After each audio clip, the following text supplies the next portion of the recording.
everyone, welcome to Going Live with Global Learning. I am Tia, and today I am here with Ramona, and she's going to talk about her experience in Russia for study abroad. And so first tell us a little bit about yourself. Well, like you said, my name is Ramona. My name is Ramona Klein, and I am the Department Assistant for Global Learning. And I went to Russia in 2016 as I was in college, because obviously I was a non-traditional student, and I had a paid-for scholarship from the Department of State called the Critical Languages Scholarship, or CLS. And I can cover that more later, but okay. Well, sure, you can talk about it right now. Okay, so CLS is a Department of State program that covers study abroad in number of countries. But the focus is on language in the countries that are of critical interest to the U.S. partnerships and whatever. And so they give out scholarships to those college students that have applied. And there's an interview process, and you have to go through, you have to write essays and whatnot, how that goes. But it's for any student that is interested in that kind of thing, in learning language. Interesting. Yeah. It's called CLS, right? CLS, yes. That's awesome. And American Councils administers it through the State Department. Okay. Wow. So then did you learn Russian then with the program? I was already a Russian student. I was a second-year Russian student. Oh, wow. And when I had just finished my second year, I guess, when I went. When I applied, I had just started my second year. And my teacher at the time, my instructor, had told me, "You're picking this up very quickly. I think you should apply for this scholarship." And I applied for it, and I got it. Oh, that's so awesome. Yeah. So how many times have you been to Russia then? I've only been to Russia the one time, but it was for 8 weeks. Oh, 8 weeks? Oh, wow. It's like half a semester. Yeah. Wow. And they cover like a whole year of language material during that summertime. So it's intensive, but it's really great. Wow. So do you still remember a lot of the Russian that you learned? Yes. Well, that was my major in college. I graduated with my degree in Russian language and an almost minor in international studies. Oh, that is so exciting. It's so fun to know another language like that too. Yeah. Oh, so what did you do there for 8 weeks? I was intensive Russian language classes. You have to sign a contract that you will not speak English unless it's necessary. Seriously? Yeah. So you really have to know the language. Well, I mean, you learn it. I mean, I was at like a low intermediate level when I went, and so it was a real stretch. But you do your best, but that's how you learn. Right. You throw somebody into the deep end, and they sink or swim. So yeah, I swam.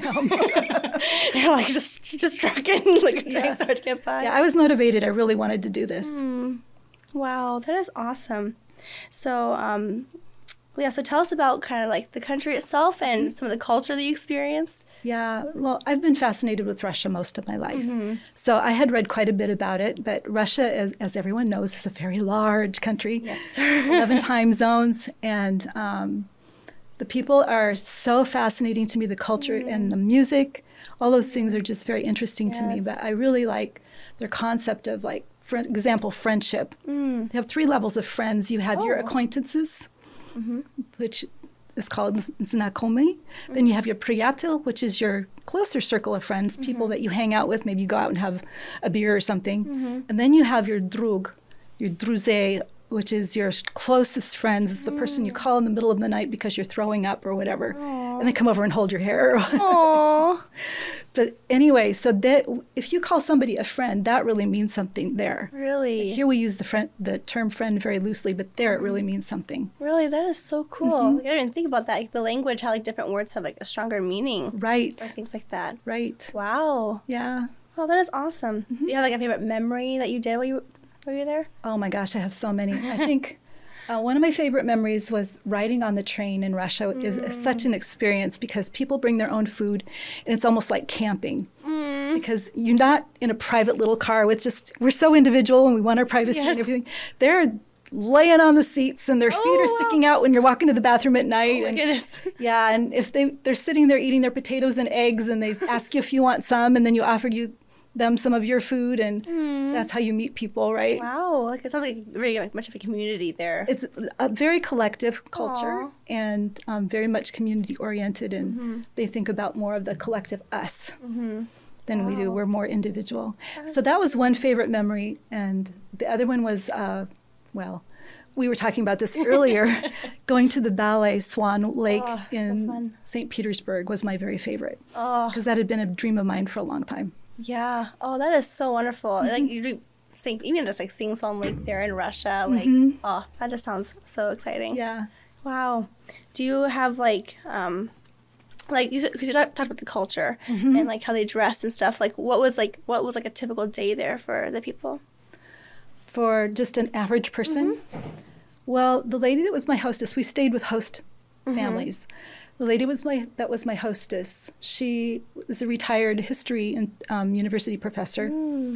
And for her, she would get up very early and she would light the water heater, and then she would make my breakfast. It was really, food there is so good. Oh yeah. Everything is fresh. They don't do packaged stuff. so Really? much as we Oh, do, fresh but- is the best. Yeah, so she'd make me breakfast and we'd sit and visit a little bit. And then Mm-hmm. I would go off to my classes and she would go do her shopping for the day. She would maybe go to there's like a drugstore on almost every corner. She'd go and pick up medicine for her mom and Mm-hmm. come home and do some cleaning. And people that go to work would be at work at that time, but Mm-hmm. she would clean and get things ready and then make dinner for me when I came home. And Mm. Wow. yeah, just kind of like a mom that was my age. Oh. But like taking care of you, like helping you. Just the Right. culture sounds like very sweet and like Yeah, but don't kid yourself. They're very direct. oh.